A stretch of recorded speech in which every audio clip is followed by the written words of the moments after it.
అందరికీ నమస్తే. అందరు ఎట్లున్నారు? మంచిగా ఉన్నారా? ఈరోజు మక్కగుడాలు తెలంగాణ స్పెషల్ పురుడు పుట్టెంటికలకి కంపల్సరీగా ఉండే మక్కగుడాలతో ఈరోజు మనం ఒక మంచి గుడాలు వేసుకొని తిందాం. తెలంగాణలో పురుడు పుట్టెంటికలకు నా చిన్నతనంలో మాత్రం తప్పకుండా తెల్ల కళ్ళు మక్కగుడాలు ఉండాల్సిందే, చాలా బాగుంటాయి. ముందుగా మక్కల్ని మంచిగా నానబెట్టి ఒక 2-3 రోజులు నానబెట్టి వాటిని ఎండబోసి తర్వాత దంచుతారు.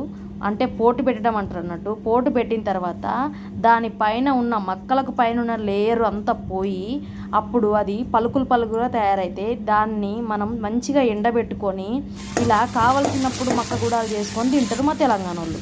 అదే మక్కగుడాలు ఈరోజు నేను చేసిన. వర్షం పడుతుంది, ఒక పక్క ఫుల్ వర్షం బయట, అందుకే ఈ మక్కగుడాలు వేసుకొని మంచిగా తిన్నాము, ఫుల్ ఎంజాయ్ చేసినాం. మీలో ఎంతమందికి మక్కగుడాలు తెలుసో కంపల్సరీ కామెంట్ చేయండి.